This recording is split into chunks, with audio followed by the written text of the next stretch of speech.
நாட்டில் நல்லவங்க ஒருத்தர் 2 பேர் இருக்கிறதுனால தாங்க மழையே பெய்யுது அப்படின்னு சொல்கிறது உண்டு. நல்லார் ஒருவர் உளரேல் அவர் பொருட்டு எல்லாருக்கும் பெய்யும் மழை.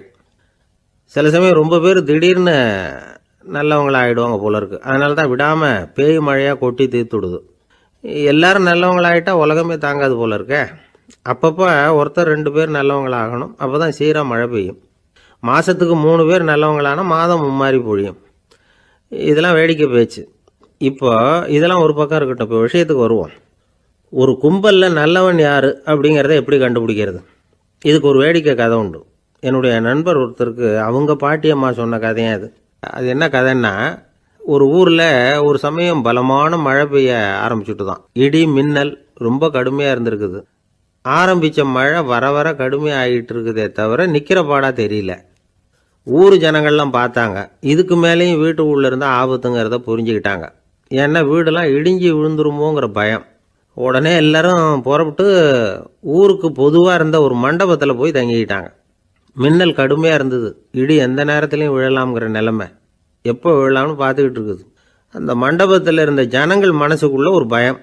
நம்ம கூட்டத்தில் யாராவது ஒரு கெட்டவன் பாவம் பண்ணவன் இருந்தால் கூட இடி இந்த மண்டபத்தில் விழுந்துரும். அது எல்லாருக்கும் ஆபத்து அப்படின்னு நினச்சாங்க. சரி, இதுக்கு என்ன பண்ணலாம் அப்படின்னு யோசனை பண்ணாங்க. அந்த கூட்டத்தில் ஒரு பெரியவர் இருந்தார். அவர் ஒரு யோசனை சொன்னார். இதை பாருங்கள், அதுக்கு ஒரு வழி இருக்குது. அதோ எதிர்த்தாப்புல கொஞ்சம் தூரத்தில் ஒரு உயரமாக மரம் ஒன்று இருக்குது பாருங்கள். பொதுவாக இடி சுலபமாக விழறது அது மாதிரி உயரமான மரத்தில் தான். நம்ம கூட்டத்தில் இருக்கிறவங்க எல்லாரும் ஒவ்வொருத்தராக போய் அந்த மரத்தை தொட்டு விட்டு திரும்பி வந்துடணும். நம்மள பாவம் பண்ணவன் யாரோ அவன் அந்த மரத்தை தொடுற சமயத்தில் இடி விழுந்துடும். அவன் மட்டும் போயிடுவான். மண்டபத்தில் இருக்கிற நாமெல்லாம் பொழைச்சிக்கலாம் அப்படின்னு ஐடியா கொடுத்தார் அந்த பெரியவர். இது நல்ல யோசனையாக பட்டது. எல்லாரும் ஒத்துக்கிட்டாங்க. ஒவ்வொருத்தராக போய் அந்த மரத்தை தொட்டு விட்டு திரும்பி வந்தாங்க. இடி எதுவும் விழலை. இன்னமும் பாவம் பண்ண ஆசாமி அதை போய் தொடலை போல இருக்குது அப்படின்னு நினச்சிக்கிட்டாங்க. ஒவ்வொருத்தராக போகிறாங்க. எல்லாரும் போய் தொட்டுவிட்டு வந்தாச்சு. இன்னும் ஒரே ஒரு ஆசாமி தான் பாக்கி. கடைசியாக இருந்த அந்த ஆள் பயந்துட்டான். இது வரைக்கும் இடி விழலைன்னா இப்போ என்ன அர்த்தம்? இப்போ நாம் தான் பாக்கி, நாம் தான் தப்பு பண்ண ஆள் போல இருக்குது அப்படின்னு நினச்சிட்டான். அதனால் துணிச்சலாக போய் தொடுறதுக்கு பயந்தான். தயங்கிக்கிட்டே இருந்தான். இருந்தாலும் மற்றவங்கள்லாம் சும்மா இருப்பாங்களா? கட்டாயப்படுத்தி கழுத்தை பிடிச்சி தள்ளாத குறையா அவனை தள்ளி விட்டாங்க. போய் தொட்டுட்டு வாடான்னு. அவன் நடுங்கிட்டே போய் அந்த மரத்தை தொட்டான். அதே வினாடி ஒரு பயங்கரமான மின்னல் இடி விழுந்துட்டுது. எங்கே விழுந்தது தெரியுமா? அந்த ஆள் மேலே இல்லை, மண்டபத்தில் விழுந்தது. மண்டபத்தில் இருந்தவங்க பூரா காலி. அந்த ஒரு ஆள் மட்டும் புழைச்சிக்கிட்டான். இந்த ஒரு ஆளை காப்பாற்றுறதுக்காக தான் இடி மண்டபத்தில் விழாமல் இருந்திருக்குது. இதுதான் கதை. அதனால் நல்லவங்க எப்படியும் தப்பிச்சுக்குவாங்க அப்படிங்கிறது ஒரு நீதி. ஒருத்தன் அப்படி தான் தெருவில் நடந்து போய்கிட்டு இருந்தான். ரொம்ப நல்லவன். எதிரில் ஒருத்தன் சைக்கிளில் வந்துக்கிட்டு இருந்தான். அதில் மோதி இவன் கீழே விழுந்துட்டான். சைக்கிள்காரன் உடனே இறங்கி இவனை தூக்கி விட்டான். இவன் எழுந்திரிச்சு அவனை முறைச்சி பார்த்தான். அப்படி பார்க்காதீங்க சார், நீங்கள் ரொம்ப புண்ணியம் பண்ணியிருக்கீங்க, அதுதான் இப்போ சைக்கிளில் மோதிக்கிட்டீங்க அப்படின்றான். என்ன அப்படி சொல்கிறேன்னு நான் இவன் 10 நிமிஷத்துக்கு முன்னாடி நான் லாரி ஓட்டிகிட்டு வந்தேன். அப்போ நீங்கள் எதிரில் வந்திருந்தீங்கன்னா என்ன ஆயிருக்கும் அப்படின்னானா அவன். ஒரு பெரிய தத்துவ சிந்தனையாளர் இருந்தார். சுவாங்சு அப்படின்னு பேர். அவருடைய மனைவி ஒரு நாள் திடீர்னு காலமாயிட்டாங்க. ஐயோ பாவம், அவர் ரொம்ப வருத்தப்படுவார், போய் ஆறுதலாக 4 வார்த்தை பேசிவிட்டு வரலாம் அப்படின்னு நினச்சிக்கிட்டு நிறைய பேர் அவரை தேடிட்டு வந்தாங்களாம். வந்தவங்களுக்கு ஆச்சரியம்.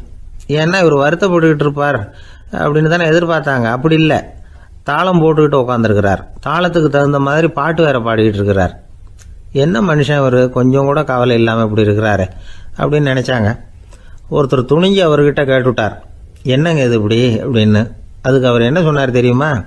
இதை பாருங்கள், என்னுடைய மனைவி பிறக்கிறதுக்கு முன்னாடி அவளுக்கு உயிரும் கிடையாது, உடலும் கிடையாது. அதுக்கு பிறகு தான் உயிர் வந்தது, உடல் வந்தது, அந்த உருவம் வந்தது. இப்போ என்ன ஆச்சு? அந்த உருவமும் உயிரும் போயிட்டுது, அவ்வளவுதானே. வந்தது போயிட்டுது. இளவேனில் காலம், இலையுதிர் காலம், பனிக்காலம், இப்படி பருவங்கள் மாறி மாறி வருது இல்லையா? அது மாதிரி பிறப்பும் இறப்பும் மாறி மாறி வருது. இது இயற்கை. இதுக்காக அழுதா அது எப்படி அப்படின்னாராம். ஞான தெளிவு அடைஞ்சவங்களுக்கு எல்லாமே சுகம்தான். திருவள்ளுவரும் அதை தான் சொல்கிறார். உறங்குவது போலும் சாக்காடு, உறங்கி விழிப்பது போலும் பிறப்பு. தூங்கிறதுக்கெல்லாம் நாம் வருத்தப்பட்டுக்கிட்ட இருக்கிறோமா? இன்றைக்கி தூங்க வேண்டியிருக்குதே, இன்னும் கொஞ்சம் நேரத்தில் நான் தூங்க வேண்டியிருக்கு அப்படின்னு சொல்லி யாராவது அழுதுகிட்டு இருப்பாங்களா? அதனால் இந்த உலக வாழ்க்கையினுடைய இயல்பை யதார்த்தத்தை நாம் தெளிவாக புரிஞ்சுக்கணும். அப்படி புரிஞ்சுக்கிட்டா நாம் கவலை இல்லாமல் வாழ முடியும். ஒரு வயசான தாத்தா பாட்டி 60 வருஷத்துக்கு முன்னாடி அவங்களுக்கு கல்யாணம் ஆச்சு, ஒன்றாவே வாழ்ந்தாங்க, ஒன்றாவே இறந்து போனாங்க. இப்போ அவங்க 2 பேரும் சொர்க்கத்துக்கு போய் சேர்ந்தாங்க. அங்கே எல்லா வசதியும் இருந்தது. ஒரு பெரிய பங்களாவே இவங்களுக்கு ஒதுக்கி கொடுத்தாங்களாம். இதுக்கு எவ்வளவு வாடகைன்னு கேட்டார் தாத்தா. வாடகையெல்லாம் கிடையாது, இலவசம் அப்படின்னார் அங்கே இருந்தவர். அந்த வீட்டுக்கு பின்னாடி ஒரு பெரிய புல்வெளி இருந்தது. இதில் விளையாட ஏதாவது கட்டணம் உண்டான்னு கேட்டிருக்கார் தாத்தா. அதெல்லாம் ஒன்றும் கிடையாது, பணம்லாம் கட்ட வேண்டியதில்லை அப்படின்னார் அவர். பக்கத்தில் ஹோட்டல் மாதிரி ஒரு பெரிய கட்டடம், உள்ள சாப்பாட்டு மேஜைகள், அது மேலே விதவிதமான பலகாரங்கள். சாப்பாட்டுக்கெல்லாம் எவ்வளவு அப்படின்னு விசாரிச்சாராம் தாத்தா. அதுதான் சொன்னேனே, இங்கே எல்லாமே இலவசம்தான், எது வேணும்னாலும் சாப்பிட்லாம், எவ்வளவு வேணும்னாலும் சாப்பிட்லாம் அப்படின்னாரா. நீங்கள் சொல்கிறீங்க அப்படி, ஆனால் நான் சர்க்கரை சேர்த்துக்கக்கூடாது, உப்பு சேர்த்துக்கக்கூடாது, பாட்டி கையால் எப்பவும் பத்திய சாப்பாடு தான் அப்படின்னாராம் தாத்தா. இதை பாருங்கள், இங்கே உங்களுக்கு அந்த கவலையும் வேண்டியதில்லை. இங்கே நீங்கள் ஸ்வீட்டு சாப்பிட்லாம், காரம் சாப்பிட்லாம், உங்களுக்கு எந்த நோயும் வராது அப்படின்னாராம் அங்கே சொர்க்கத்தில் இருந்தவர். இதை கேட்ட உடனே அந்த தாத்தா பக்கத்தில் நின்ன பாட்டியை பார்த்து கத்தினாராம். அடி பாவி, எல்லாத்தையும் எடுத்துட்டியே, நீ எனக்கு பத்திய சாப்பாடு போடாமல் கண்டதை திங்க விட்டுருந்தா 10 வருஷத்துக்கு முன்னாடியே நான் இங்கே சேர்ந்துருப்பேனே அப்படின்னாராம். ஒரு காட்டில் ஒரு முனிவர் இருந்தார். ஒரு நாள் அவரை தேடிட்டு 4 பேர் வந்தாங்க. சுவாமி, எங்களுக்கு ரொம்ப நாளாக ஒரு சந்தேகம்னாங்க. என்னன்னு கேட்டார். இந்த உலகத்தில் எவ்வளவோ காரியங்கள் நடக்குது, எது நியாயம் எது அநியாயம் அப்படின்னு புரிஞ்சிக்க முடியலன்னாங்க. அது யாராலையும் புரிஞ்சிக்க முடியாதுன்னார் முனிவர். வந்தவங்களுக்கு ஆச்சரியமாக போச்சு, ஒரு மாதிரியாக பார்த்தாங்க. இதை முனிவர் கவனிச்சார். சரி, புறப்படுங்க என்னோடன்னார். எங்கன்னு கேட்டாங்க. இப்போ உங்கள் 4 பேரையும் ஒரு புஷ்பக விமானத்தில் அழைச்சிட்டு போகிறேன். இந்த உலகத்தில் சர்வசாதாரணமாக நடக்கக்கூடிய ஒரு காட்சியை உங்களுக்கு காட்ட போகிறேன். நீங்கள் பார்க்க போகிற அந்த காட்சி நியாயமா அநியாயமா அப்படிங்கிறத என்கிட்ட சொல்லணும். நீங்கள் சரியான பதில் சொன்னால் புஷ்பக விமானத்தில் தொடர்ந்து பிரயாணம் பண்ணலாம். தவறான பதில் சொன்னால் இந்த புஷ்பக விமானம் உங்களை கீழே தள்ளி விட்டுரும் அப்படின்னார். 4 பேருக்கும் பயந்தான். இருந்தாலும் முனிவர் கூப்பிடுறாரே அப்படின்னு சொல்லி புறப்பட்டாங்க. அவங்க எல்லாரும் புறப்பட்டு ஒரு காட்டு வழியாக போய்கிட்டு இருக்கிறாங்க புஷ்பக விமானத்தில். அங்கே நடக்கிற ஒரு காட்சியை காட்டுறார் முனிவர். அதோ அங்கே பாருங்கன்னார். அந்த விமானத்தில் இருந்தபடியே எல்லாரும் கீழே குனிஞ்சு பார்க்குறாங்க. அங்கே ஒரு தாய் புலி அப்போ தான் குட்டி போட்டிருக்கு. குட்டிகளை ஈன்ற உடனே பசிக்கு இறை தேடி அந்த பக்கமாக வருது. அதே நேரம் ஒரு தாய் மான், அதுவும் அப்போ தான் குட்டி போட்டிருக்கு. அதுவும் இதே மாதிரி குட்டிகளை ஈன்ற உடனே பசிக்கு இறை தேடி அந்த பக்கமாக வருது. இப்போ அந்த புலி அந்த மானை அடித்து போட்டுவிடுது. அதுவும் சாப்பிடுது, குட்டிகளுக்கும் கொடுக்குது. இப்போ அந்த புலிக்குட்டிகள் முகத்தில் மகிழ்ச்சி, தாயை இழந்த அந்த மான் குட்டிகள் முகத்தில் துக்கம். இப்போ அந்த முனிவர் 4 பேர்கிட்டையும் கேட்குறார், நீங்கள் இங்கே பார்த்தீங்களே, இதில் எது நியாயம் எது அநியாயம்? ஒவ்வொருத்தராக சொல்லுங்கள். உங்கள் பதில் சரியில்லைன்னா இந்த விமானம் உங்களை கீழே தள்ளி விட்டுரும், சொல்லுங்கள் பார்க்கலாம்னார். முதல்ல ஒருத்தன் சொன்னான், அந்த புலி செஞ்சது சரிதாங்க, அது பசிக்கு அதுதான் ஆகாரம், தன்னுடைய பசிக்கு தானே இறை தேடிக்கிட்டுது, அதில் என்ன தப்பு, அவ்வளவுதான், அதனால் புலி செஞ்சது நியாயம்தான் அப்படின்னா. அவ்வளவுதான், அந்த விமானம் அவனை அப்படியே கீழே தள்ளி விட்டுட்டுது. அதனால் அவன் கொடுத்த பதில் சரியில்லை அப்படிங்கிறது புரிஞ்சு போச்சு. இப்போ 2வது ஆள் சொன்னான், புலி செஞ்சது பாவம், அந்த தாய்மான் என்ன தப்பு பண்ணிச்சு, இப்போ அந்த குட்டிகளுக்கு யார் ஆதரவு, அதனால் புலி செஞ்சது அநியாயம் அப்படின்னா. அவ்வளவுதான், அவனையும் கீழே தள்ளி விட்டுடுது அந்த விமானம். இந்த பதிலும் சரியில்லை அப்படின்னு ஆயிட்டுது. இப்போ 3வது ஆள் வந்தான். முதல்ல 2 பேர் கீழே விழுந்ததை பார்த்துக்கிட்டு இருந்தான்.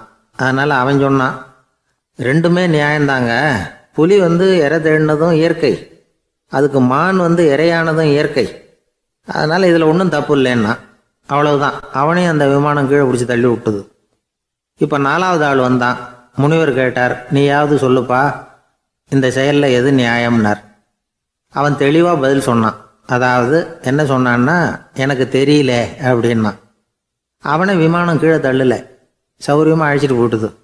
இவனும் பிரயாணம் சௌக்கியமாக பண்ணானான். ஆக இதுதான் சரியான பதிலுங்கிறத முனிவர் உணர்த்தினார். இந்த கதையிலிருந்து நாம் புரிஞ்சுக்க வேண்டியது என்னென்னா, இந்த உலகத்தில் எவ்வளவோ காரியங்கள் நடக்குது. அதெல்லாம் ஏன் அப்படி நடக்குதுங்கிறதுக்கு எப்பேற்பட்ட பண்டிதராலும் பதில் சொல்ல முடியாது. தெரியாததை தெரியாதுன்னு ஒத்துக்கிட்டா வாழ்க்கை பிரயாணம் சுகமாக இருக்கும். அதனால் தேவையில்லாத விஷயங்களை புரிஞ்சுக்கிறதுக்கு நேரத்தை செலவு பண்ணிகிட்டு இருக்கக்கூடாது. வாழ்க்கையை குழப்பிக்க கூடாது. வாழ்க்கைக்கு தேவையானது என்னவோ அதை மட்டும் புரிஞ்சுக்கிட்டா போதும். இந்த காலத்து ஆள் ஒருத்தன் ஒரு பெரியவரை தேடி வந்தான். ஐயா, ஒரு சந்தேகம்னா. என்ன உன்னுடைய சந்தேகம்னார். பகுத்தறிவுன்னா என்ன, விதின்னா என்ன அப்படின்னு கேட்டான். இதுக்கு அவர், இப்போ உன்னுடைய வலது காலை தூக்குன்னார். தூக்கினான். சரி, இப்போ உன்னுடைய வலது காலை கீழே இறக்காம உன்னுடைய இடது காலையும் தூக்குன்னார். தூக்கினான். பொத்துன்னு கீழே விழுந்துட்டான். பெரியவர் சொன்னார், உன்னால் ஒரு காலை தூக்க முடிஞ்சுது, அதுதான் பகுத்தறிவு. 2 கால்களையும் ஒரே சமயத்தில் தூக்குனா அடிபடும், அப்படிங்கிறது தான் விதி அப்படின்னு விளக்கம் கொடுத்தார். இவன் தன்னுடைய விதியை நொந்துக்கிட்டே இடுப்பை பிடிச்சிக்கிட்டு அங்கேருந்து நடந்து போயிட்டானான். ஒரு ஊரில் ஒரு பெரியவர் இருந்தார். ஒரு நாள் அவரை தேடி ஒருத்தர் வந்தார். ஐயா, நான் கடவுளை பரிபூர்ணமாக நம்புகிறேன் அப்படின்னார். சரி, அந்த நம்பிக்கை உனக்கு எப்படி வந்ததுன்னு கேட்டார் இவர். அவர் சொல்ல ஆரம்பித்தார். ஐயா, எனக்கு கல்யாணம் ஆகி 10 வருஷம் ஆச்சு. ஆனாலும் குழந்தை பாக்கியம் இல்லை. அதுக்கு என்ன காரணமாக இருக்கும்னு நான் யோசனை பண்ணிகிட்டு இருந்தப்போ நண்பர் ஒருத்தர் ஒரு ஆலோசனை சொன்னார். உனக்கு மதப்பற்று இல்லை, எந்த கடவுளையுமே நம்ப மாட்டேங்கிற, அதுதான் காரணம். கடவுளை நம்பு, உனக்கு குழந்தை பாக்கியம் கிடைக்கும் அப்படின்னார். அவர் அப்படி சொன்னாரே தவிர எனக்கு சந்தேகம்தான். இருந்தாலும் அவர் சொன்னபடியும் நடந்து தான் பார்ப்போமே அப்படின்னு முடிவு பண்ணேன். கடவுளை நம்ப ஆரம்பித்தேன். அந்த வருஷமே அழகான ஆண் குழந்தை பிறந்தது. எல்லாம் இறைவன் அருள் அப்படின்னார். இவர் இப்படி சொன்னதை கேட்டதும் அந்த பெரியவர் சொன்னார், நீ சொல்கிறதெல்லாம் சரிதான். இருந்தாலும் இந்த காலத்தில் எந்த ஒரு காரியமாக இருந்தாலும் அதை சோதனை செஞ்சு பார்த்துட்டு தான் ஒரு முடிவுக்கு வந்து சேர முடியும். அறிவுபூர்வமான முடிவு அதுவாக தான் இருக்கும். அறிவியல் சோதனைகள் அப்படித்தான். ஒரு குறிப்பிட்ட விஷயத்தை பற்றி எத்தனை தடவை சோதனை பண்ணாலும் ஒரே முடிவு தான் கிடைக்கணும். அதுதான் சரியாக இருக்கும். அதனால் இப்போ மறுபடியும் ஒரு சோதனைன்னார். என்ன செய்யணும் அப்படின்னு கேட்டார் இவர். கடவுள்கிட்ட ஒரு பெண் குழந்தை வேணும்னு கேளு. முதல்ல ஆண் குழந்தையை கொடுத்தது மாதிரியே இப்போ ஒரு பெண் குழந்தையையும் கொடுக்குறாரா பார்க்கலாம் அப்படின்னார். சரின்னு சொல்லி இவர் அதே மாதிரி முயற்சி பண்ணினார். அதுக்கப்புறம் அவர் இந்த பெரியவர்கிட்ட வரவே இல்லை. கொஞ்ச காலம் கழித்து இவரே அவரை தேடிக்கிட்டு போய் கதவை தட்டினார். அவர் கதவை திறந்தார். என்ன ஆச்சு, கடவுள் கண் திறந்தாரா அப்படின்னு கேட்டார். அவர், அந்த சமாச்சாரம்லாம் நமக்கு வேணாம் சார். முதல் தடவை அது ஏதோ தற்செயலாக ஏற்பட்ட ஒரு சாதகம். இப்போ நீங்கள் 2வது தடவை சொன்ன பிறகு தினமும் கடவுளை வேண்டிக்கிட்டு தான் இருக்கிறேன், ஒன்றும் நடக்கலை அப்படின்னார் ரொம்ப விரக்தியாக. ஒரே ஒரு தோல்வியில் உங்கள் நம்பிக்கையெல்லாம் பறந்து போயிடுது பார்த்தீங்களா அப்படின்னார் அந்த பெரியவர். எல்லாம் நல்ல விதமாக நடக்கிற வரைக்கும் நம்பிக்கை, எதிர்பார்த்தது தோல்வியில் முடிஞ்சுட்டுதுன்னா அவநம்பிக்கை. மற்றவர்கள் பேரில் வைக்கிற நம்பிக்கை எந்த நேரத்திலையும் விவகாரமாகி விடக்கூடிய சாத்தியம் உண்டு. நாம் நம்பிக்கை வைக்க வேண்டியது நம்மகிட்ட தான். நமக்குள்ளே இருக்கிறார் கடவுள். எனவே நம்ம பேரில் நாம் வைக்கிற நம்பிக்கை தான் உண்மையான கடவுள் பக்தி. நிபந்தனையற்ற நம்பிக்கையாக அது இருக்கணும். எல்லாம் நல்லபடியாக நடந்துக்கிட்டு இருந்தால் எந்த முட்டாளுக்கும் நம்பிக்கை வரத்தான் செய்யும் அப்படிங்கிறது ஒரு பெரியவர் கருத்து. தியானத்தின் மூலமாக தான் உனக்குள்ள ஆழமாக தோண்டுனா உன்னுடைய அடி ஆழத்தில் நம்பிக்கை வந்து அப்படியே ஊற்றெடுக்கும், அதை பார்க்க முடியும் அப்படிங்கிறது பெரியவர்கள் சிந்தனை. ஒரு குழந்தை அப்பாவை பார்த்து என்னப்பா பண்ணுறேன்னு கேட்டுதான்.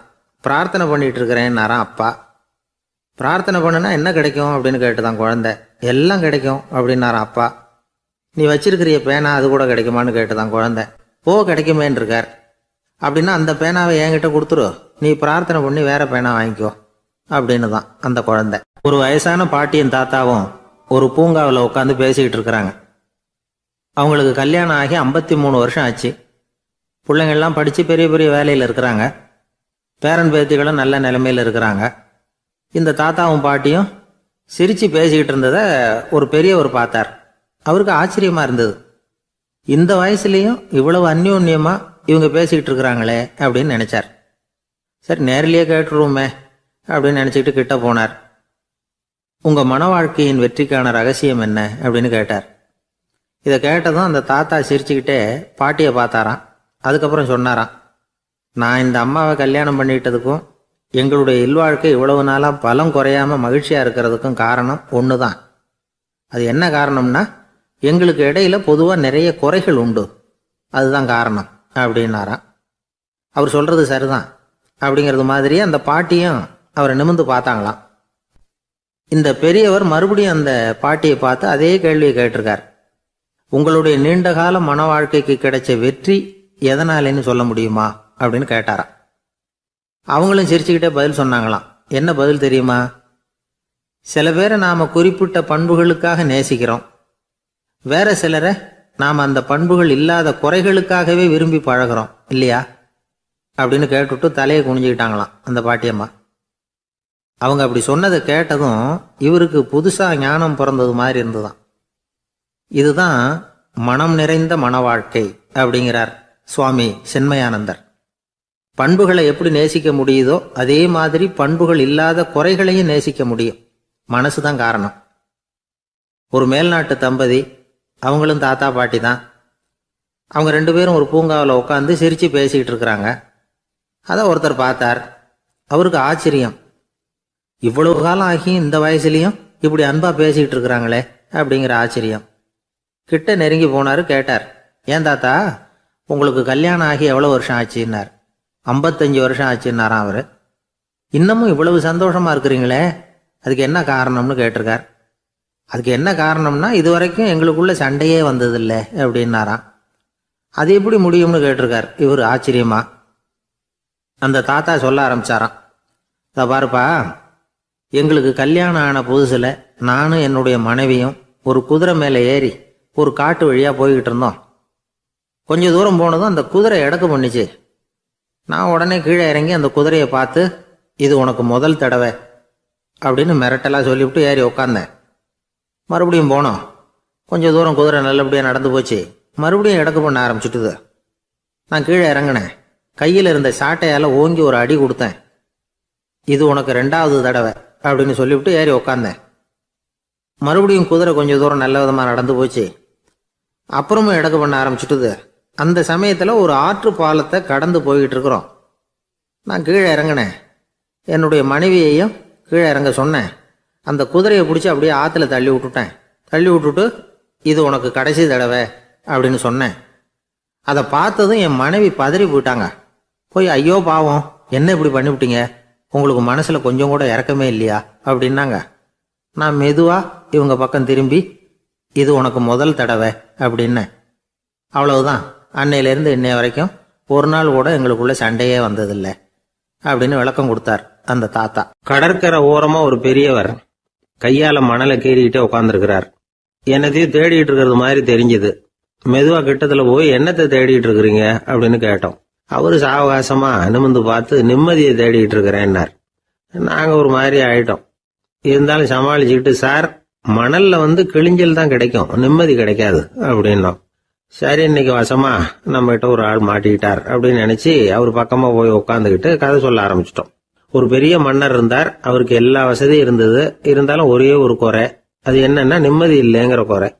அரண்மனையில தினமும் கலை நிகழ்ச்சி, நாட்டியம் எல்லாம் நடந்துகிட்டு தான் இருந்தது. இருந்தாலும் நிம்மதி இல்லை. சரி, நிம்மதி எங்க கிடைக்கும் அப்படின்னு தேட ஆரம்பிச்சார். உடனே அதுக்கான முயற்சிகள்ல தீவிரமா இறங்கினார். நாட்டில் உள்ள தத்துவ மேதைகளை எல்லாம் கூப்பிட்டுட்டு வர சொன்னார். எல்லாரும் சேர்ந்தாங்க. அவங்கள பார்த்து, நிம்மதி எங்க இருக்குது அப்படின்னு விசாரிச்சார். அவங்களுக்கு அது தெரிஞ்சா ஏன் இப்படி ராஜா முன்னாடி நின்றுட்டு இருக்க போறாங்க? ராஜாவோட கேள்விக்கு ஒவ்வொருத்தரும் ஒவ்வொரு மாதிரி விளக்கம் கொடுக்க ஆரம்பிச்சிட்டாங்க. எந்த பதிலும் ராஜாவுக்கு திருப்தி அளிக்கக்கூடிய அளவுக்கு இல்லை. சரி, போயிட்டு வாங்கன்னு சொல்லி அவங்கள எல்லாம் அனுப்பி வச்சுட்டார். ஒரு நாள் அவர் மாளிகையில உப்பருகையில நின்றுட்டு இருக்கிறார். அந்த சமயத்துல தெருவுல ஒரு பிச்சைக்காரன் ரொம்ப உல்லாசமா பாட்டு பாடிக்கிட்டே போயிட்டு இருக்கிறான். குரல்ல ஒரு சந்தோஷம், நடையில ஒரு மிடுக்கு. அவங்கிட்ட கொஞ்சம் கூட கவலை இருக்கிறதா தெரியல. உடனே ராஜா அதை பார்த்தார். ஏவலாளிகளை கைதட்டி கூப்பிட்டார். உடனே ஓடி போய் அந்த பிச்சைக்காரனை இங்க அழைச்சிட்டு வாங்கன்னு உத்தரவு போட்டார். இவங்க உடனே ஓடி போய் அவனை கூப்பிட்டாங்க. அரண்மனைக்கு வாழ்ந்தாங்க. அவன் வரல. அரண்மனைக்கு உள்ள அடி எடுத்து வைக்க மாட்டேன்னு சொல்லிவிட்டான். ராஜா கிட்ட விஷயத்தை சொன்னாங்க. அவருக்கு ரொம்ப ஆச்சரியம், இப்படி ஒரு ஆள் இருக்கிறானா அப்படின்னு. சரி, அவன் என்னதான் சொல்றான் அப்படின்னு விசாரிச்சார். இவங்க மறுபடியும் தெருவுக்கு போய் கேட்டாங்க. என்ன பார்க்கணும்னா, ராஜா விருப்பப்பட்டாருன்னா அவரை வேணும்னா இங்க வர சொல்லுங்க அப்படின்னு சொல்லிவிட்டான். அதை ராஜா கிட்ட சொன்னாங்க. அவருக்கு கோபம் வரல. இவ்வளவு சுதந்திர உணர்வோடு இருக்கிறவன் சாதாரண ஆளா இருக்க முடியாது அப்படின்னு நினைச்சார். உடனே கிடுகிடுன்னு இறங்கி தெருவுக்கு வந்தார். பிச்சைக்காரங்கிட்ட போனார். நீ கவலைப்படாம சந்தோஷமா பாடிட்டு போறியே, அது எப்படி முடியுது உன்னால அப்படின்னு கேட்டார். ஏன் அப்படி கேக்குறீங்கன்னு அவன், அதுக்கு இல்ல, எனக்கு அரண்மனையில எவ்வளவோ சுகபோகங்கள்லாம் இருக்கு, இருந்தாலும் நிம்மதி இல்ல, இது ஏன்னு எனக்கு தெரியல. இந்த தேசத்துல உள்ள அறிஞர்களை எல்லாம் கூப்பிட்டு கேட்டு பார்த்துட்டேன், அவங்களுக்கும் தெரியல. உன்னை கேட்டா தெரியும்னு நினைச்சேன், அதனாலதான் சந்திக்கிறதுக்கு ஆசைப்பட்டேன், ஆனா நீ வரமாட்டேன்னுட்டியே அப்படின்னார். பிச்சைக்காரன் கடகடன்னு சிரிக்க ஆரம்பிச்சுட்டான். மகிழ்ச்சிக்கும் உங்களுக்கும் தடையா இருக்கிறது இந்த மாளிகை தான். இதை விட்டுட்டு வெளியில வந்துட்டா நிம்மதி தேடிட்டு வந்துரும்னா. நான் அரசன், எனக்குன்னு கடமைகள் இருக்கு, அதையெல்லாம் விட்டுட்டு எப்படி வர முடியும்னார் ராஜா. ரெண்டும் ஒரே நேரத்துல கிடைக்கணுங்கிறது முடியாத காரியம். உங்க சுகபோகத்துக்கு விலையாதான் உங்க நிம்மதியை கொடுத்துக்கிட்டு இருக்கிறீங்க. என்ன பாருங்க, என்கிட்ட எதுவும் இல்ல, அதனால எதுவும் போயிடுமோங்கிற பயமும் இல்ல, நிம்மதியா இருக்கிறேன் அப்படின்னா அவன். ராஜா உடனே சந்தோஷப்பட்டு தன்னுடைய மேலங்கியை எடுத்து அவனுக்கு பரிசா கொடுத்தாராம். அவன் சிரிச்சுக்கிட்டே அதை வாங்க மாட்டேன்னு விட்டானான். இதை நீங்க எனக்கு கொடுக்கறதுனால எந்த பயனும் இல்ல, அதே நேரத்துல அதை வாங்கிட்டேன்னா அடுத்த வினாடியிலிருந்து அதை எப்படி காப்பாத்துறதுங்கிற கவலை எனக்கு வந்து சேர்ந்துரும், அப்புறம் தூக்கம் வராது, நிம்மதி போயிடும் அப்படின்னானா. சொல்லிவிட்டு அவன் பாட்டுக்கு சந்தோஷமா பாடிக்கிட்டே போயிட்டான். நிம்மதி எங்க இருக்குங்கிறதையும் ராஜா தெரிஞ்சுக்கிட்டார். அந்த இடத்துக்கு தன்னால போக முடியாதுங்கிறதையும் அவர் புரிஞ்சுக்கிட்டார். இப்படி இந்த கதைய அந்த கடற்கரையில மணலை கீறிக்கிட்டே உட்கார்ந்துருந்தார அந்த பெரியவர்கிட்ட சொல்லி முடிச்சோம். அவர் முகத்துல ஒரு தெளிவு தெரிஞ்சது. எங்களை நிமிர்ந்து பார்த்தார். ரொம்ப நன்றிங்க, இப்ப எனக்கு தெரிஞ்சு போச்சு, நிம்மதி வேணும்னா அதுக்கு என்ன பண்ணணும்னு இப்ப நல்லா புரிஞ்சுக்கிட்டேன் அப்படின்னார். என்ன புரிஞ்சுக்கிட்டீங்கன்னு கேட்டோம். இனிமே இந்த பக்கம் வந்தா உங்க கண்ணுல படாத இடமா பார்த்து உட்காரணும்னு புரிஞ்சுக்கிட்டேன் அப்படின்னார். ஒரு ஊர்ல ஒரு ஆள் இருந்தான், தையல் கடை வச்சிருந்தான். அவங்கிட்ட ஒருத்தன் ஒரு சட்டை துணி எடுத்து கொடுத்து தைக்க சொல்லியிருந்தான். வர்ற சனிக்கிழமை வா, வந்து வாங்கிட்டு போ அப்படின்னு அவன் சொல்லியிருந்தான். அதே மாதிரி இவன் வந்தான். அவன் தச்சு வச்சிருந்த சட்டையை கொடுத்தான். இவன் வாங்கி அங்கேயே போட்டு பார்த்தான். கை நீளம் ஒண்ணுக்கு ஒண்ணு வித்தியாசமா இருந்தது. வலது கை இடது பக்கத்தை விட நீளம் குறைச்சலா இருந்தது. அவன் முணுமுணுக்க ஆரம்பிச்சுட்டான், என்ன இது இப்படி தைச்சுட்டியேன்னு. இதுக்கு அவன் சொன்னான், ஐயோ இதுக்காகவா சங்கடப்படுறீங்க, வலது கையை மட்டும் கொஞ்சம் உள்ள இழுத்தாப்புல வச்சுக்கிட்டீங்கன்னா சரியா போகுது, மற்றபடி அந்த சட்டையில உள்ள கலை அம்சத்தை கவனிங்க, எவ்வளவு அற்புதமா தைச்சிருக்கேன் பாருங்க, ஒரு சின்ன குறைய இப்படி எல்லாம் பொருட்படுத்த வேண்டியதில்லை, நான் சொன்னது மாதிரி கையை கொஞ்சம் உள்ள இழுத்தது மாதிரி வச்சுக்கிட்டு நடந்து போங்க, ஜோரா இருக்கும் அப்படின்னா. அவனும் யோசிச்சு பார்த்தான். சரியான யோசனையா தான் தோணுச்சு. கொஞ்சம் முயற்சி பண்ணி வலது கையை கொஞ்சம் உள்ள இழுத்து சட்டை சரியா இருக்கிறது மாதிரி பண்ணிட்டான். இப்போ மறுபடியும் ஒரு பிரச்சனை. வலது கையை உள்ள இழுத்த மாதிரி அப்படியே வச்சுக்கிட்டதும் முதுகு பக்கம் கொஞ்சம் துணி தளர்த்தியா தொங்குறது மாதிரி தெரிஞ்சது. என்ன இது, முதுகு பக்கம் துணி குவிஞ்சுட்டுதே, தொங்குதே அப்படின்னா மறுபடியும், அடடா இதுக்காகவா கவலைப்படுறீங்க, உடம்ப அதுக்கு தகுந்த மாதிரி கொஞ்சம் வளைச்சிக்கிட்டா சரியா போடுது, இதுக்காக அந்த அழகான தையலை பிரிச்சு அதுல உள்ள கலை அம்சத்தை கெடுக்கிறதுக்கு என் மனசு இடம் தரல, எவ்வளவுக்கு தளர்த்தியா இருக்கோ அவ்வளவுக்கு கொஞ்சம் உடம்ப வளைச்சி அப்படி குனிஞ்சது மாதிரி போங்க போதும் அப்படின்னா. அதுவும் நல்ல யோசனையா தான் பட்டுது இவனுக்கு. சரின்னு சொல்லிவிட்டு புறப்பட்டான். தெருவில் இறங்கினான். கையை கொஞ்சம் உள்ள இழுத்தான், உடம்ப கொஞ்சம் முன்னால வளைச்சான், சட்டைக்கு தகுந்த மாதிரி உடம்ப பண்ணிட்டான், மெதுவா நடந்து போறான். இப்போ எதிரில் இன்னொருத்தன் வரான். இவனை பாக்குறான், இவன் போட்டிருக்கிற சட்டையை பாக்குறான், ஆஹா அற்புதம்ங்கிறான். சும்மா சொல்லக்கூடாது, ரொம்ப நல்லா இருக்கு, நிச்சயமா இது இந்த ஊர் மேல தெருவில் இருக்கிற ஒருத்தன் இருக்கானே அவன் தைச்சதா தான் இருக்கணும் அப்படின்னா. இதை கேட்டதான் அவனுக்கு ஆச்சரியம். எப்படி அவ்வளவு கரெக்டா கண்டுபிடிச்சிங்க அப்படின்னு கேட்டிருக்கான். இதுக்கு அந்த வழிபோக்கன்னு சொன்னானா, அவன் ரொம்ப கெட்டிக்காரன், உங்களை மாதிரி உடம்பும் கையும் வளைஞ்சு போன ஒரு ஆசாமிக்கு அவனை தவிர வேற யாராலேயும் இவ்வளவு பொருத்தமான ஒரு சட்டையை தைக்க முடியாது அப்படின்னானா. பாருங்க, அவனுக்காக இவன் அனுசரிக்க போய் இவனோட நிலைமை எப்படி ஆயிடுது பாருங்க. இதே மாதிரிதான் சில சடங்குகளும் சம்பிரதாயங்களும் நம்மளை கோமாளி ஆக்கி விட்டுரும். எதுவா இருந்தாலும் அதுல அறிவுபூர்வமான அணுகுமுறை அவசியம். ஒரு நர்ஸ் அவசரமா ஓடி டாக்டர் கிட்ட சொல்லிச்சான், டாக்டர் ஒரு தப்பு நடந்து போச்சு, 10ஆம் நம்பர் பெட்ல இருக்கிற பேஷண்ட்டுக்கு காலில் ஆபரேஷன் பண்றதுக்கு பதிலாக கையில ஆபரேஷன் பண்ணி விட்டீங்க, கை ஆபரேஷன் பண்ணிக்க வேண்டிய ஆள் 7ஆம் நம்பர் பெட்ல இருக்கார் அப்படின்னு தான். அதுக்கு ஒரு பதட்டப்படாம சொன்னாராம், பரவாயில்ல, இவரை தூக்கி 7ஆம் நம்பர் பெட்ல போட்டுரு அப்படின்னாராம். தான் மட்டும் வாழ்ந்தா போதும் அப்படின்னு நினைக்கிறவங்களும் உண்டு. தானும் வாழணும், அடுத்தவங்களும் வாழணும் அப்படின்னு நினைக்கிறவங்களும் உண்டு. முதல்ல சொன்ன வகையை சேர்ந்த மனிதர்கள் எப்படி தெரியுமா? எப்படியாவது தான் மட்டும் வாழ்ந்தால் போதுங்கிற நினைப்பு தான் எப்பவும் அவங்களுக்கு இருக்கும். தங்களுடைய வளர்ச்சிக்கு எது தடையா இருந்தாலும் சரி, யார் தடையா இருந்தாலும் சரி, அதை அழிச்சுட்டு தான் மறுவேலை பார்ப்பாங்க. அவங்கெல்லாம் பாவ காரியங்களுக்கு தயங்குறதே இல்லை. அப்படிப்பட்ட வாழ்க்கை அவங்களுக்கே இடைஞ்சல அமைஞ்சு விடுறது உண்டு. அதை விளக்கறதுக்கு ஒரு கதையும் உண்டு. ஒரு ஊர்ல அப்படிப்பட்ட ஆள் ஒருத்தன் இருந்திருக்கான். நிறைய பாவங்களை செஞ்சவன். அதன் காரணமா நரகப்படுகொழியில விழுந்துட்டான். நரகப்படுகொழிங்கிறது ஒரு பெரிய கிணறு மாதிரி. ஏற்கனவே பாவம் செஞ்சவங்க நிறைய பேர் அதில் விழுந்து கிடக்குறாங்க.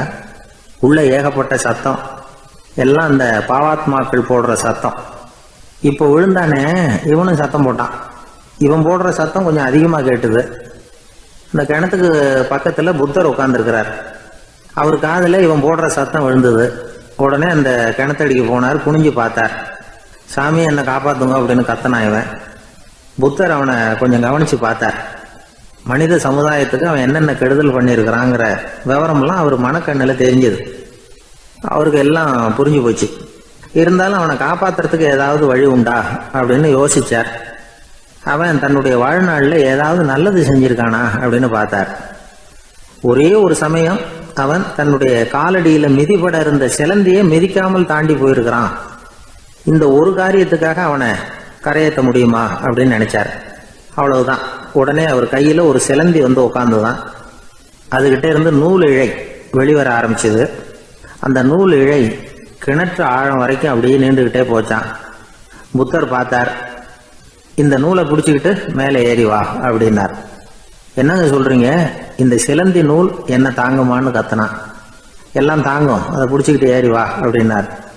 சந்தேகத்தோடவே அவன் அந்த நூல் இழைய பிடிச்சி இழுத்து பார்த்தா ரொம்ப வலுவா இருந்தது. அவனுக்கு ஆச்சரியம்.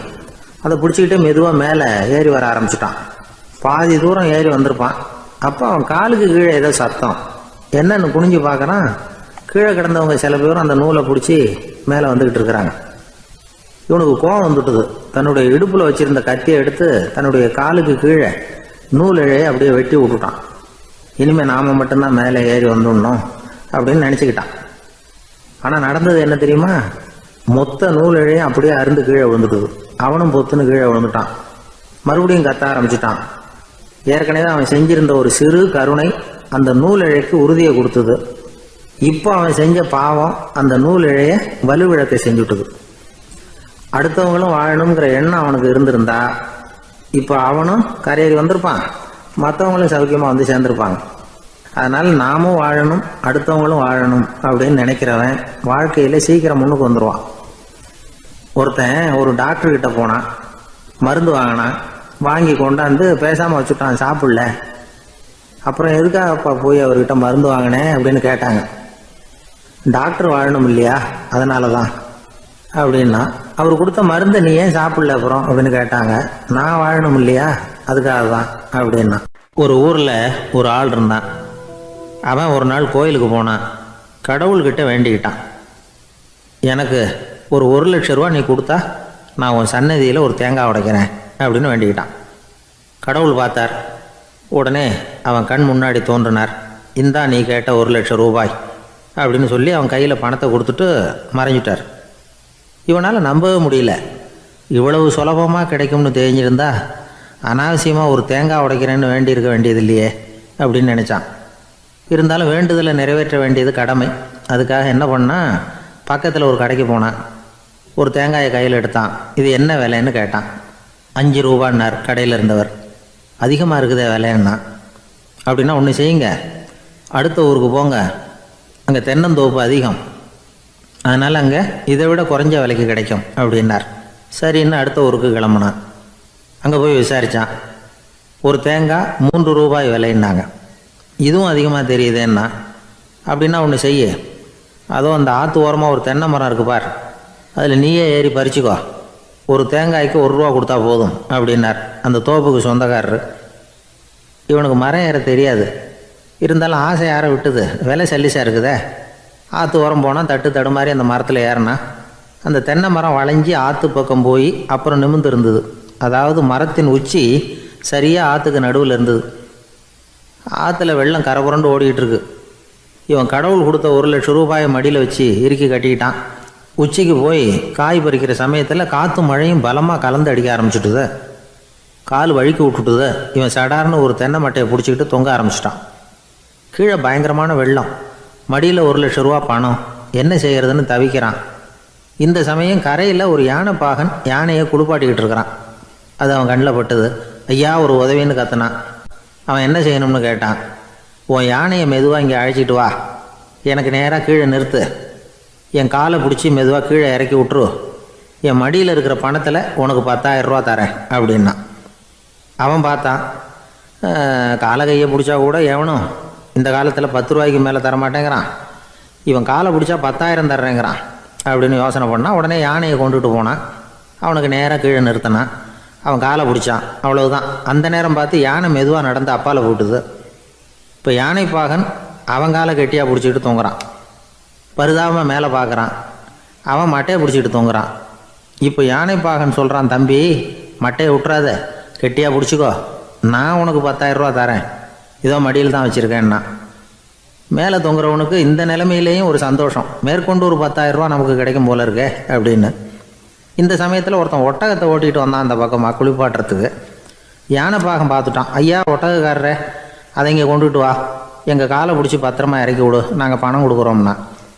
அவனும் பணத்துக்கு ஆசைப்பட்டு வந்தான். அவன் காலை பிடிக்கிற சமயம் ஒட்டகமும் நழுவி போட்டுது. இப்போ 3 பேருமே வரிசையாக தொங்குறாங்க. ஒட்டகக்காரன் கத்துறான், தம்பி மட்டையை விட்டுறாத, கெட்டியாக பிடிச்சிக்கோ, நான் என் மடியில் இருக்கிற 5,000 உனக்கு தந்துடுறேன்னா. மேலே தொங்குறவனுக்கு இன்னமும் சந்தோஷம், இவனும் பணம் தர்றேங்கிறான் அப்படின்னா இன்றைக்கி நமக்கு மொத்த பண வரவு எவ்வளவு அப்படின்னு ஒவ்வொன்றா கூட்டி பார்க்க ஆரம்பித்தான். மனக்கணக்கு சரியாக வரல. அதனால் அப்படியே விரலை விட்டு எண்ண ஆரம்பித்தான். அவ்வளவுதான். மட்டையை விட்டுட்டு கை நழுவி வந்துட்டுது. 3 பேரும் பொத்துன்னு ஆற்றுல விழுந்தாங்க. படாத பாடுபட்டு தட்டு தடுமாறி கரைக்கு வந்து சேர்ந்தாங்க. 3 பேர் மடியில் இருந்த பணமும் ஆற்றோட போட்டுது. பேராசை பெருநஷ்டம் அப்படின்னு ஒரு பழமொழி இருக்குல்ல, அதை விளக்கறதுக்காக சொல்லப்பட்ட கதை இது. இந்த காலத்தில் ஒருத்தர் ஒரு நீச்சல் குளத்தில் நீச்சல் அடிச்சுக்கிட்டு இருக்கிறார். காவலுக்கு இருந்தவர் அதை கவனிச்சுட்டார். கரையிலேருந்து சத்தம் போட்டாராம், இதோ பாருங்கள், இங்கே ராத்திரி 8 மணிக்கு மேலே நீச்சல் அடிக்கிறது சட்டப்படி குற்றம், அதுக்கு அனுமதி கிடையாது, தெரியாதா உங்களுக்கு அப்படின்னாராம். இதுக்கு அவர், ஐயையோ நான் நீச்சல் அடிக்க வந்தவன் இல்லைங்க, சும்மா சுற்றி பார்க்க வந்தவன், தடுமாறி குளத்தில் விழுந்துட்டேன், நீச்சல் தெரியாது, அதனால் தத்தளிச்சுக்கிட்டு இருக்கிறேன் அப்படின்னு கத்துனாராம். கரையில் இருந்தவர் பார்த்தார். ஓ அப்படின்னா சரி, அதுக்கு ஒன்றும் தடை இல்லை அப்படின்னு சொல்லிவிட்டு அவர் பாட்டுக்கு நடந்து போயிட்டாராம். அசோக மன்னர் வந்துகிட்டு இருக்கார். அவருடைய ஆலோசகர்கள் எல்லாம் பக்கத்தில் வந்துகிட்டு இருக்கிறாங்க. அந்த சமயத்தில் எதிரில் ஒரு புத்த பிக்ஷு வர்றார். அசோகர் பார்க்கிறார். ஓடி போய் அவர் காலில் விழுந்து வணங்குறார். அசோக மன்னரின் தலை அந்த புத்த துறவியின் பாதத்தில் பட்டுக்கிட்டு இருக்கு. பக்கத்தில் நின்றுகிட்டு இருந்த அமைச்சருக்கு இது ரொம்ப சங்கடமா போச்சு. ரொம்ப வருத்தப்பட்டார். நம்ம அசோக சக்கரவர்த்தி எப்பேற்பட்டவர், அவரோட தலை ஒரு சன்னியாசியின் பாதத்துல படுறதா அப்படின்னு நினைச்சு ரொம்ப கவலைப்பட்டார். அரண்மனைக்கு திரும்பினதும் அமைச்சர் மெதுவா ஆரம்பிச்சார். அரசே, எனக்கு ரொம்ப வருத்தமா இருக்குது அப்படின்னார். எதுக்குன்னார் மன்னர். அசோக சக்கரவர்த்தியின் தலை, அதாவது அந்த சிரம் ரொம்ப மதிப்புமிக்க ஒன்று, அது ஒரு சன்னியாசியின் காலில் படலாமா அப்படின்னார். அசோகர் பதில் சொல்லல, சிரிச்சார், போயிட்டார். அதுக்கப்புறம் ஒரு சரியான சந்தர்ப்பத்துக்காக காத்துக்கிட்டு இருந்தார். ஒரு நாள் அமைச்சரை கூப்பிட்டார். எனக்கு 3 தலைகள் வேணும் அப்படின்னார். சொல்லுங்க, கொண்டுகிட்டு வரேன் அப்படின்னார் அமைச்சர். அசோகர் சொன்னார், முதல்ல எனக்கு தேவையானது ஒரு ஆட்டின் தலை, 2வது ஒரு புலியின் தலை, 3வது ஒரு மனிதனின் தலை. இதுதான் அசோகர் கேட்டது. எங்க இருந்தாலும் கொண்டு வாங்கன்னார். அமைச்சர் புறப்பட்டார். ஆட்டுத்தலை புலித்தலை கிடைச்சிட்டுது. அப்புறமா ஒரு சுடுகாட்டுக்கு போய் ஒரு மனித தலையும் சேகரம் பண்ணிட்டு ராஜா கிட்ட வந்துட்டார். அரசே, உங்கள் ஆணைப்படி 3 தலைகளையும் கொண்டு வந்திருக்கிறேன்னார். அசோகர் பார்த்தார். ரொம்ப நல்லது, இப்ப இது 3ஐயும் எடுத்துக்கிட்டு போய் சந்தையில வித்துட்டு வாங்க அப்படின்னார். அமைச்சர் அதுகளை எடுத்துக்கிட்டு சந்தைக்கு போனார். முதல்ல ஆட்டுத்தலை நல்ல விலைக்கு வித்து போச்சு. நல்ல விலை கொடுத்து வாங்கிட்டு போட்டாங்க. அடுத்தபடியா புலி தலைய ஒருத்தர் வாங்கிட்டார். அதை பாடம் பண்ணி வீட்டில் மாட்டி வைக்கலாமே அப்படின்னு நினச்சி அதையும் வாங்கிட்டு போட்டார். மனித தலையை மட்டும் ஆகிறதுக்கு யாரும் முன் வரல. எல்லாரும் அதை பார்த்துட்டு விலகி போக ஆரம்பிச்சாங்க. அமைச்சர் திரும்பி வந்தார். அரசே, இந்த தலையை மட்டும் யாரும் வாங்க மாட்டேங்கிறாங்க அப்படின்னார். சரி, பரவாயில்ல, இதை இலவசமாவே எனாமாவே யாருக்கிட்டையாவது கொடுத்துட்டு வந்துருங்க அப்படின்னார். அமைச்சர் மறுபடியும் சந்தைக்கு போனார். இதை இலவசமா தரேன், இதை வாங்கிக்கோங்க அப்படின்னார். அப்பவும் அதை யாரும் வாங்கிக்கிறதுக்கு தயாரா இல்லை. மறுபடியும் திரும்பி வந்து மன்னர்கிட்ட விவரத்தை சொன்னார். இப்போ மன்னர் சொல்றார், அமைச்சரே, உயிர் இருக்கிற வரைக்கும் தான் இந்த தலைக்கு மதிப்பு. ஜீவன் போனதுக்கு அப்புறம் அதோட மதிப்பும் போயிடுது. அதனால மதிப்பு இருக்கும் பொழுதே பெரியவர்கள் பாதம் பணிந்து அந்த புனிதத்தை பெற்றுக்கொள்ளணும் அப்படின்னார். பணிவுங்கிறது வேற, அடிமைத்தனம்ங்கிறது வேற. பெரியவர்களை பணிவது நமக்கு பெருமை தரக்கூடிய விஷயம். இதை மனசுல வச்சுக்கிட்டு எப்போ காலில் விழணும், எப்போ காலில் விழக்கூடாது அப்படிங்கிறத முடிவு பண்ணிக்கணும். ஒரு சாதாரண ஆள் நடந்து வந்துகிட்டு இருந்தார். எதிரில் வந்த ஒரு பெரிய மனுஷன் ஓடி போய் அவர் காலில் விழுந்து தன்னுடைய தலையை அவர் பாதத்தில் கொண்டு போய் வச்சார். கொஞ்ச நேரம் கழிச்சு எழுந்திரிச்சு வந்துட்டார். வந்த பிறகு இவரை கேட்டேன், ஏன் திடீர்னு ஓடி போய் அந்த ஆளு காலில் விழுந்தீங்க அப்படின்னு. அவர் போட்டிருக்கிறது என்னோட காணாம போன செருப்பான்னு கண்டுபிடிக்கிறதுக்காக அப்படி விழுந்தேன் அப்படின்னார். ஒரு ஊர்ல ஒரு பெரியவர் இருந்தார். அவர் ஒரு குரு. அவர் தொடர்ந்து தியான கூட்டங்கள் நடத்துவார். அந்த கூட்டத்தில் கலந்துக்கிறதுக்காக பல ஊர்கள்ல இருந்து சீடர்கள் நிறைய பேர் வருவாங்க போவாங்க. ஒரு நாள் அங்கே கூட்டம் நடந்துகிட்டு இருக்குது. அந்த சமயத்தில் சீடர்களில் ஒருத்தன் என்னத்தையும் திருடி விட்டான். மற்ற சீடர்கள் அதை கவனிச்சுட்டாங்க. இவன் ஆப்பிட்டுக்கிட்டான். கூட்டம் முடிஞ்ச பிற்பாடு இவன் திருடின விஷயத்த அந்த பெரியவர்கிட்ட போய் சொன்னாங்களாம். அவர் கவனத்துக்கு கொண்டுகிட்டு போனாங்க. ஆனால் அவர் இதை காதிலேயே போட்டுக்கல, கண்டுக்கவே இல்லை. போய் சொன்ன சீடர்களுக்கெல்லாம் ஏமாத்தமாக போயிட்டுது. என்ன இது, இவ்வளவு தூரம் நாம் கண்டுபிடிச்சி போய் சொல்கிறோம், அவர் கண்டுக்கவே மாட்டேங்கிறாரே அப்படின்னு ஒரு மாதிரி ஆயிட்டாங்க. இருந்தாலும் அதை பற்றி ஒன்றுமே சொல்லிக்கல, பேசாமல் இருந்துட்டாங்க. கொஞ்ச நாள் ஆச்சு. அதே ஆள் மறுபடியும் ஒரு திருட்டில் மாட்டிக்கிட்டான். சீடர்கள் மறுபடியும் அந்த குரு கிட்ட விஷயத்த சொன்னாங்க. அவர் அப்பவும் வழக்கம் போல சும்மாவே இருந்துட்டார். இவர் இப்படி இருக்கிறத பார்த்ததும் அந்த சீடர்களுக்கு கோபம் வந்துட்டுது. உடனே அந்த சீடர்கள்லாம் ஒன்று கூடி பேசினாங்களாம். எல்லாருமா சேர்ந்து ஒரு விண்ணப்பம் தயார் பண்ணாங்க.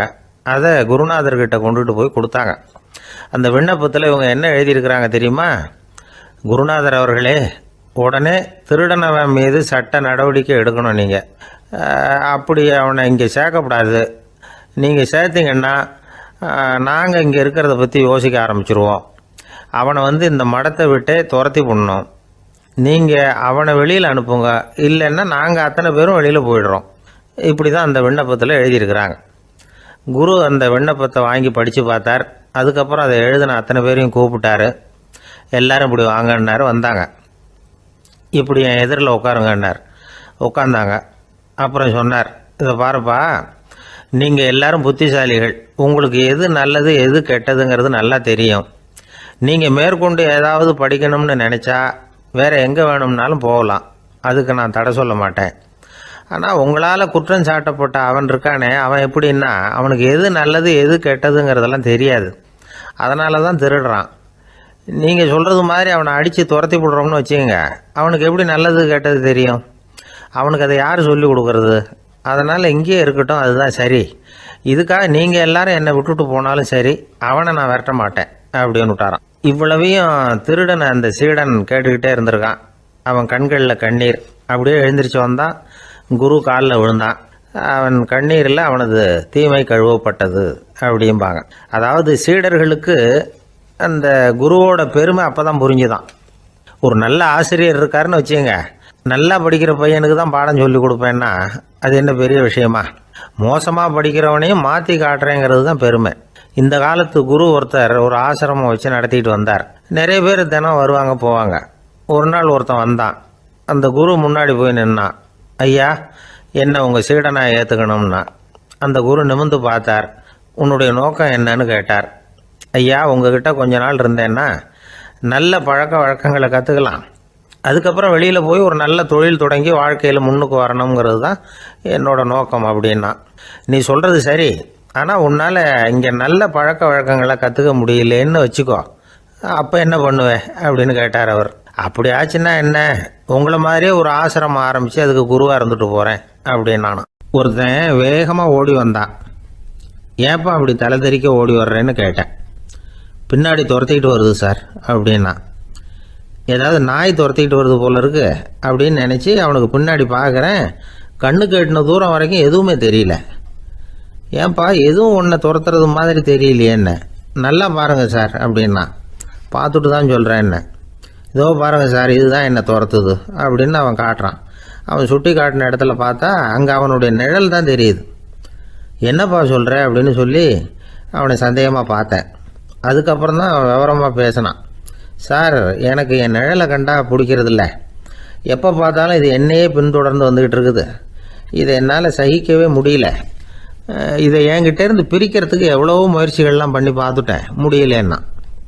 அப்படி என்னென்ன முயற்சிகள் பண்ணினேன் அப்படின்னு கேட்டேன். அவன் என்னென்ன செஞ்சாங்கிறத விவரமாக சொன்னான்.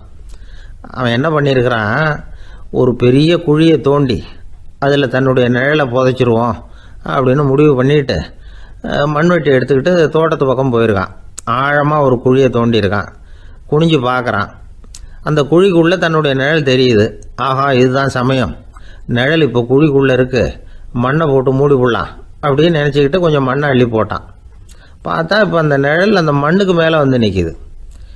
இது ஏதுடா வம்பா போச்சு அப்படின்னு அவசரமாக மண்ணை வாரி போட்டு மூடி பார்க்குறான். குழி பூராவும் மூடி விட்டு பார்க்குறான். மறுபடியும் நிழல் மேலே வந்து உட்காந்துக்கிட்டு இருக்குது.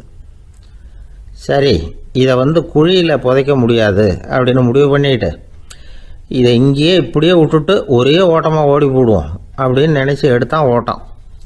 அது காலை நேரம். இவன் மேற்க நோக்கி ஓடிக்கிட்டு இருக்கிறான்.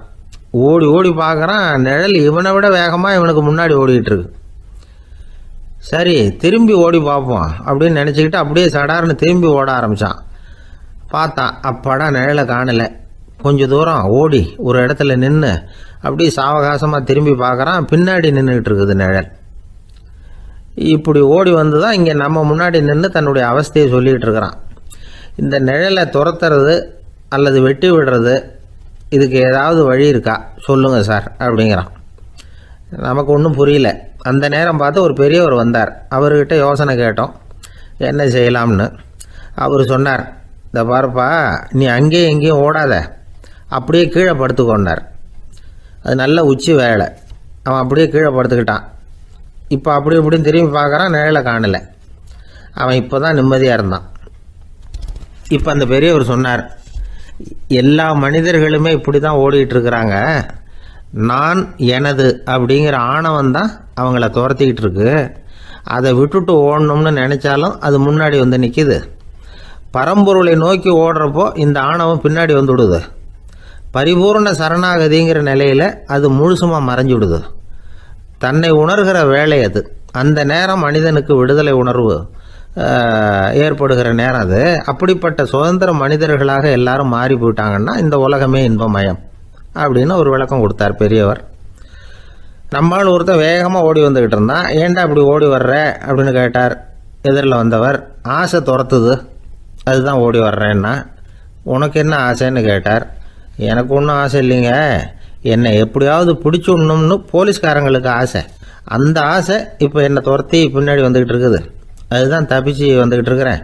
குறுக்க நிற்காதீங்க சார், வழியை விடுங்க அப்படின்னு சொல்லிவிட்டு வேகமாக ஓடி மறைஞ்சான். ஜப்பானில் உள்ள ஒரு புத்த விகாரை. அங்கே ஒரு வயசான பௌத்த குரு தங்கியிருக்கிறார். ஒரு நாள் ராத்திரி கடுமையான குளிர். அவரால் தாங்க முடியல. பார்த்தார், மரத்தில் செஞ்ச புத்த சிற்பங்கள் அங்கே நிறைய இருந்தது. அதில் ஒன்றை எடுத்து அதுக்கு தீ மூட்டி அந்த நெருப்பில் குளிர் காஞ்சிக்கிட்டு இருக்கிறார். மர சிற்பம் தீ வச்சதும் படபடன்னு வெடிக்க ஆரம்பிச்சுட்டுது. அந்த சத்தத்தை கேட்டதும் அந்த புத்த விகாரையின் குருக்கள் வெளியில் ஓடி வந்தார். இவர் ஆனந்தமாக குளிர் காஞ்சிக்கிட்டு இருக்கிறார்.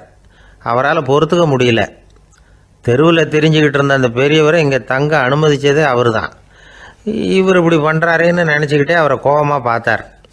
ஏன் இப்படி கோபமாக பார்க்குறீங்க, இப்படி உட்காருங்க அப்படிங்கிறாரு இவர். அவருக்கு இன்னமும் கோபம் வந்துட்டுது. எங்கள் கடவுளை எரிச்சுட்டீங்களே அப்படின்னு சத்தம் போட்டாராம். அப்படியா அப்படின்னு கேட்டுக்கிட்டே அந்த சாம்பலை கிளறினார் இவர். என்ன செய்கிறீங்கன்னு கேட்டிருக்காரு அவர். நான் எலும்புகளை தேடுறேன்னாராம். நீங்கள் ஒரு பைத்தியம், இது ஒரு மர சிற்பம், இதில் எலும்புகள் கிடையாது அப்படின்னாராம். அவருக்கு கோபம் வந்துட்டுது. உடனே வெளியில் போங்கன்னு கத்தியிருக்கார். வெளியில் தள்ளி கதவையும் சாத்தி விட்டாராம். மறுநாள் காலையில் கதவை திறந்து பார்த்தா அந்த வயசான பெரியவர் ஒரு மைல்கல் மேலே சில காட்டு பூக்களை வச்சு புத்தம் சரணம் கச்சாமின்னு சொல்லிக்கிட்டே இருக்கிறார். இவருக்கு சந்தேகமாக போட்டுது. கிட்ட போனார். என்ன செஞ்சுக்கிட்டு இருக்கீங்கன்னு கேட்டார். இது என்னுடைய காலை நேர பிரார்த்தனைனாராம். நிஜமாகவே நீங்கள் ஒரு பைத்தியமாக தான் இருக்கணும், ஏன்னா அது ஒரு மைல்கல் அப்படின்னாராம். இப்போ அந்த பெரியவர் சொன்னாராம், நீங்கள் ஒரு மரத்தை புத்தராக நினைக்கும் பொழுது நான் ஏன் ஒரு மைல்கல்ல புத்தராக நினைக்கக்கூடாது? நான் புத்தரை எரிக்கலாம், ஏன்னா அவரை நான் நேசிக்கிறேன். அந்த சிற்பம் மரத்தால் ஆனதுங்கிறது எனக்கு தெரியும். நான் ஒரு மைல்கல்லை தொழலாம், ஏன்னா அது எனது பூக்களை தாங்குது. நான் இந்த மைல்கல்லுக்குள்ளே மறைஞ்சிருக்கிற புத்தரை பார்க்குறேன். யாராவது ஒரு சிற்பி இதை சிலையாக்கினாதான் நீங்கள் புத்தரை பார்க்க முடியும்.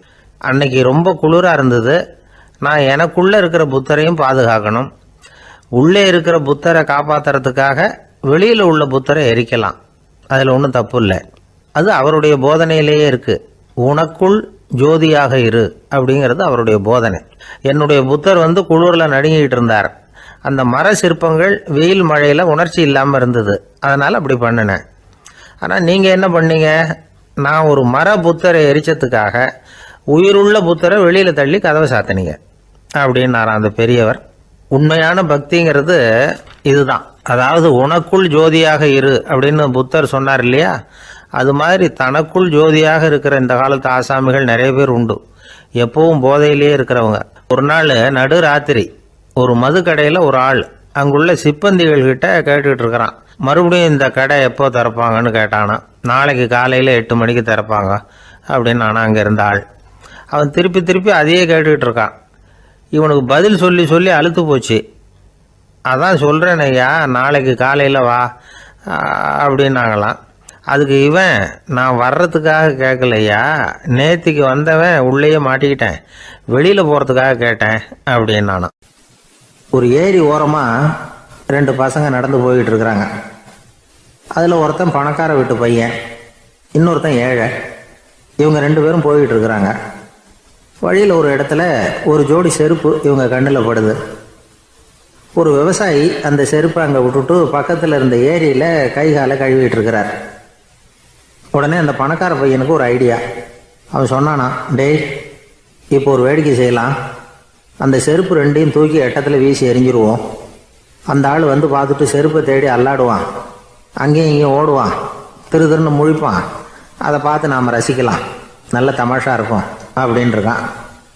இப்படி சொல்லிவிட்டு அந்த செருப்புகளை தூக்கத்துக்கு போனானா. கொஞ்சம் பொறு அப்படின்னானா அந்த ஏழை பையன். ஏன்னு கேட்டிருக்கான் அவன். இப்போ அந்த ஏழை பையன் சொன்னானா, நீ சொல்கிறது ஒன்றும் வேடிக்கை கிடையாது. உன்னோட செருப்பு தொலைஞ்சா உன் அப்பா உடனே உனக்கு வேறு செருப்பு வாங்கி கொடுத்துருவார். ஆனால் அந்த ஆளுக்கு இந்த செருப்பு தொலைஞ்சதுன்னா வேறு புதுசாக வாங்கிறதுக்கு வாயையும் வயத்தையும் கட்டி பணத்தை சேர்க்க வேண்டியிருக்கும். அதனால் நான் ஒரு வேடிக்கை சொல்கிறேன், அது மாதிரி செய், அது இன்னமும் தமாஷா இருக்கும் அப்படின்னு நானா.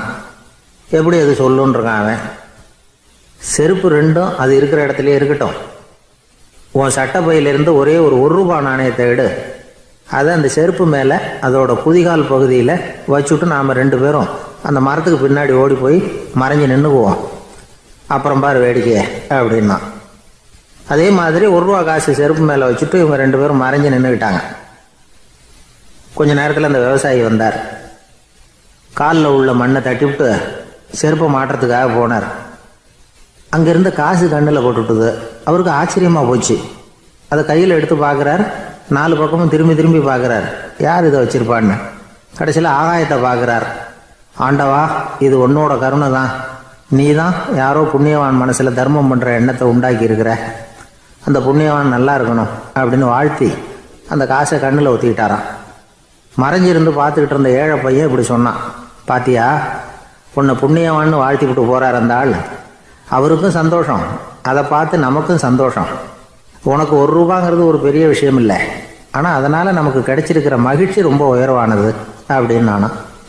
வேடிக்கையும் கிண்டலும் இது மாதிரி அடுத்தவங்களுக்கு இடைஞ்சலாக இல்லாமல் இருக்கணும் அப்படிங்கிறார் கலைவாணர். ஆனால் பாருங்கள், அவருக்கே இடைஞ்சலாக வர்ற விஷயங்களை கூட அவர் வேடிக்கையாக தான் எடுத்துக்கிட்டாராம். ஒரு தடவை ஒருத்தர் கலைவாணர்கிட்ட வந்து, ஐயா என் குழந்தை செத்து போச்சு அப்படின்னு சொல்லி அழுதாராம். உடனே இவர் அவருக்கு 100 ரூபா பணத்தை கொடுத்து, இந்தாங்க அடக்கம் செய்யுங்க அப்படின்னு சொல்லி அனுப்பி வச்சாராம். 1 வருஷம் கழிச்சு மறுபடியும் அதே ஆள் வந்திருக்கார். இவர் மறந்துருப்பாருங்கிற நினைப்புல, அண்ணே என் குழந்தை இறந்து போச்சுண்ணே அப்படின்னாராம். இவர் மறுபடியும் 100 ரூபா கொடுத்து ஆறுதல் சொல்லி அனுப்பி வச்சாராம். 7-8 மாசம் கழிச்சு மறுபடியும் அதே ஆள் வந்திருக்கார்.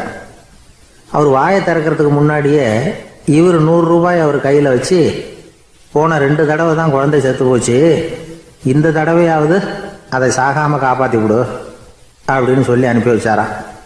அதுக்கப்புறம் அந்த ஆள் வர்றதே இல்லையா. எனக்கு தெரிஞ்ச ஒருத்தர் இருக்கார். அவர் ஒரு பெரிய காவல்துறை அதிகாரி, ரொம்ப கண்டிப்பானவர்.